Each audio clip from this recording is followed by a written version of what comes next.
Ang ating paksa ay paglakas ng Europa, pag-usbong at kontribusyon ng bourgeoisie, merkantilismo, national monarchy, renaissance, simbahang katoliko at reformasyon sa daigdig. Pag-usbong ng bourgeoisie.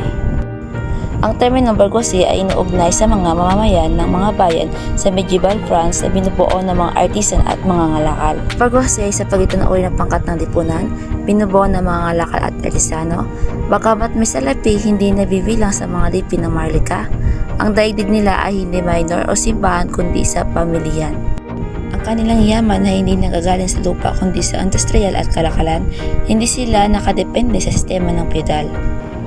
Naging malaki ang ambag ng mga bourgeoisie sa ekonomiya ng mga sinaunang bansa gaya ng sa Europe. Umusbong at nakilala sa lipunan ang mga bourgeoisie nang lumakas ang kalakalan at paglaki ng mga negosyo sa Europe. Dahil ang mga ibinibigay nilang serbisyo ay pinagbibiling produkto ay lubang kailangan ng mga mamamayan. Naging malakas ang kanilang kabuhayan at unti-unting naging makapangyarihan bahagi ng lipunan. May dalawang uring pangkat sa bourgeoisie sa Europe. Una, pangkat ng mga ngalakal at artisano, sumunod ay pangkat ng profesional.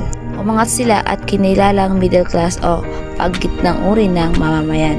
Nawala ang pagkakahati ng mahirap at mamamayan lamang. Mga limitasyon sa mga bourgeoisie. Bagamat meron silang kayaman at edukasyon, tinutulan ng mga maharlika na mapasama sila sa unang uri. Hindi sila maaaring maging mataas na pinuno ng pamahalaan, militar at simbahan. Ngunit sa Russian at Poland hindi yumaman ang bourgeoisie sapagkat kulang sila sa kapital.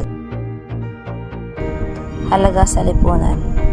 Sa ngayon, sila ang mga trader, dealer at businessmen. Sila ang nagpapatakbo ng produkto sa loob at labas ng isang bansa. Sa pamamagitan ng importing o exporting, sa pagiging exporting, natutugunan ang pangangailangan ng isang bansa, samantala ang pag-exporting kumikita ang isang bansa.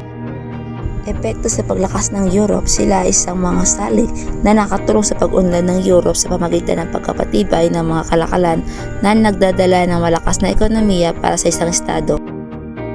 Merkantilismo. Nagsimula ang merkantilismo mula noong ika-16 hanggang ika-18 siglo. Ito ay batay sa konsepto na ang yaman ng bansa ay nasa dami ng ginto at pilak. Nagkaroon ng merkantilismo dahil sa paniniwala ng mga Europe na may malaking magagawa ang ginto at pilak sa katuparan ng kanilang mga adhikain. Epekto ng merkantilismo, napalakas ang kapangyarihan ng mga bansang mananakop na nabigyan sa pagkagawa ng kolonyal ng bagong daigdig. Ang mga taga-Europe dahil dito nagtatag sila ng doktrinang Billionism, ito ang sentral sa teoryang merkantilismo. Dahil sa pag-unlad ng mga bayan at lungsod ng sistemang feudalismo sa Europe at ang dating lupain ng pagsakahan ay hindi na gaanong mainam na pagtamnan kaya ang mga lupain ito ay pinaggayuhan ng mga industrial at plantasyon. Pagtatag ng national monarchy. Malaki na itulong na pagtatag ng national monarchy sa paglakas ng Europe. Matatandaan ng panahon ng feudalismo, walang sentralisadong pamahalaan, may nakapangyarihan ng hari. Ang nahari ay ang nobel na sila rin ang mga Panginoong may lupa. Ang hari ay tinutuloy lamang na pangunahing Panginoon ng lupa. Subalit na bago ang katayuan ng monarkiya sa tulong ng mga bourgeoisie, ang hari na dating mahina ang kapangyarihan ay unti-unting namayagpag sa pamamagitan ng pagkapalawak ng teritoryo at pagbubuo ng matatag na sentralisadong pamahalaan. Sa pamamagitan ng buwis, nagkaroon ng pundo ang hari upang magbayad ng mga sundalo. Dahil dito, nakalaya ang hari mula sa proteksyon na dating ibinibigay ng mga naip na Panginoong may lupa. Ang nation-state ay tumutukoy sa isang estado na pinananahanan ng mamamayan na may magkakatulad na wika, kultura, ang mamamayan ay isang nagkakaisang lahi. Mahalaga ang katangian ng nation-state sa panahong ito ang pagkakaroon ng sentralisadong pamahalaan sa ilalim ng isang pambansang monarkiya na may kakayahan at kapangyarihang na magpatupad ng batas sa buong nasasakupan. May mga bagong institusyon na umusbong-bunga ng pagiging nation-state. Isa rito ang pagkabuo ng isang hukbo ng mga profesional na sundalo na tapat sa hari. Tungkulin ng hukbo na palawagin ng teorya at kapangyarihan ng monarkiya kahit mga lugar ito ng digmaan. Dahil sa makapangyarihan ang mga nation-state, nagpakita ang iba yung lakas ng Europe. Nabuo sa Europe ang mga bagong institusyong pampolitiko, panlipunan at pang-ekonomiya. Ang paglakas ng Europe ay nagbigay daan din sa pagkapalawak nito ng impluwensya. Naganap ito sa paghimasok at pananakop ng mga European nation states sa Asia, Amerika at ng kinalaunan sa Afrika. Paglakas ng simbahan at ang papel nito sa paglakas ng Europe. Sa loob mismo ng simbahan ay tinaliksa ang pang-aabuso ng mga hari nang naging dahilan upang lalong lumakas ang kapangyarihan ng Papa. Sa pagsapit ng taong 1073, naging mas makapangyarihang simbahan na itakda si Papa Gregory V na ang lipunan ay bahagi ng kaayusan ng banal na mapapasailalim sa batas ng Diyos. Bilang pinakamataas na leader spiritual ay tagapagmana ng simbahang Katoliko mula kay San Pedro. Ang Papa ay may pinakamataas na kapangyarihan at pananampalataya at doktrina. Ang investiture controversy ay sumasalamin sa tunggalian ng interes sa simbahan at pamahalaan kaugnay ng mga ideya ni Papa Gregory V. Para kay Henry, ang relihiyong panatisismo ni Papa Gregory V na tuloy na nakakaapekto sa mga kaugalian at usapin politikal sa Germany. Dahil dito, humingi ng tulong si Henry IV sa mga obispo Germany na pabain na sa pwesto ang Papa. Bilang tugon, idineklara ng Papa ng excomulgado si Henry IV sa simbahang Katoliko. Hiniling ng hari na alisin ang excomulgasyon sa kanya. Nang hindi ito ginagawa ng Papa, tumayo si Henry IV nang nakayapak sa labas ng palasyo ng Canossas sa Hilagang Italy ng 3 araw noong 1077.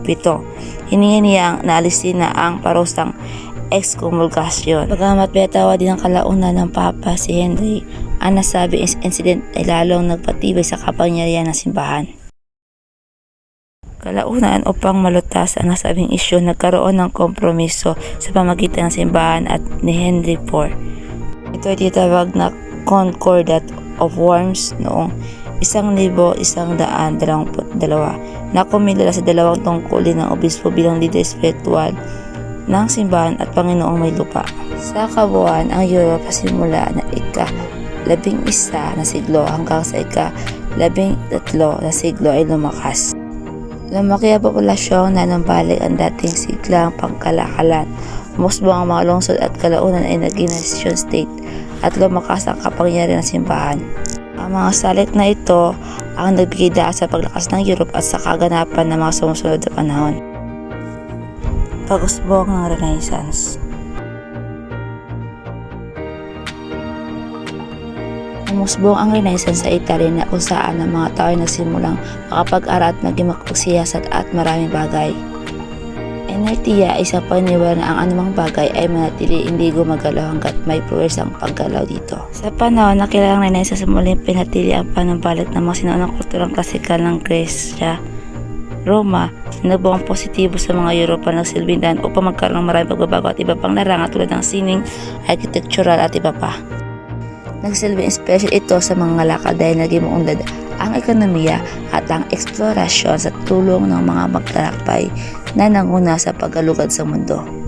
Ang mga pangunahing taguyod ng Renaissance ay sina Giovanni Boccaccio at Francisco Petrarca. Si Giovanni Boccaccio ang sinasabing kasama ni Francisco Petrarca na siyang nagsulat ukol sa Renaissance na siyang nag-isang mahalaga ambag sa kasaysayan. Dahil sa panguna ni Petrarca sa pagtukos na ito, siya ay kinilala sa kasaysayan bilang ama ng humanismo. Sa muling pagsiklab ng panahon ito sa Europa, maraming mga individual din ang nakilala gaya ni René Descartes, William Shakespeare, Michelangelo at Galileo Galilei na nakatulong sa paglakas ng Europa.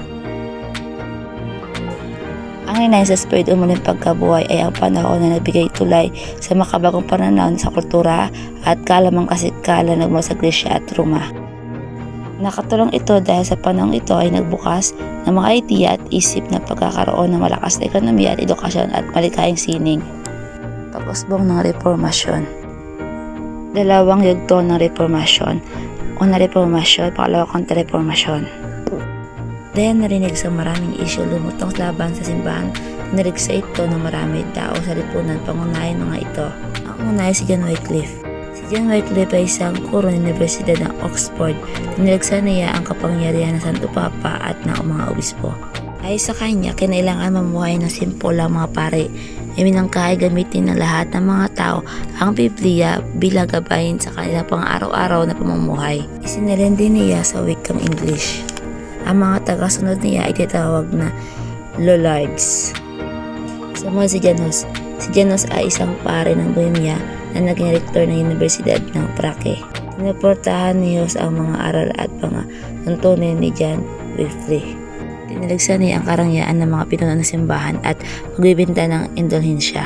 Ang pagtutol niya ito sistema habang namumuhay bilang isang pare sa simbahan ang naging dahilan upang ipatawag siya ng konseho sa Constance. Dahil sa hindi niya pagpayag na bawiin ang kanyang sinasabing hindi maganda ukol sa simbahan, itinuring siyang isang here at ihatulang mamamatay sa pamagitan ng pagsunog. Sumunod, Girolamo Savonarola. Si Girolamo Savonarola ay isang mongheng Dominikano na tumilig sa labis na karangyaan ng mga kamarlikang mamamayan. Dahil sa kanyang napaalis ang pamilyang medikal sa Italia, ang mga ari-arian ng mga mayayamang mamamayan ay sinunog. Hinatagal lumina ang impluwensya ng Savonarola dahil na rin sa ginawa niyang pagtuligsa kay Alexander IV, ang Santo Papa. Siya ay mahatulang mabitay noong 1478. Si Martin Luther. Si Martin Luther isang mongheng Augustinian na isinilang sa Alemanya. Ang una-una niya dinilig sa simbahan ay ang itinuro nitong konsepto ng mga tao ukol sa kaligtasan ng kanilang kaluluwa. Diniligsan niya ang mga maling panuntunan ng simbahan gaya ng indulhensya ay sinasabing kabawasan ng kaparusahan sa purgatorio. Para nakakatulong ang reformasyon at kontra-reformasyon. Ang reformasyon at ang kontra-reformasyon ay nadulot ng malaking pagbabago ng Europa. Dahil dito nagkaroon dalawang malaking reliyon, ang Katoliko at Protestante. Binigyang kalayaan ng mga tao na pumili ng kanilang reliyon na kailang sinasakupan. Kasama nito ang maraming natutunan ng mga tao tungkol sa dalawang reliyon at nagdulot ng malaking impluwensya sa mga reliyon ngayon sa kasalukuyan.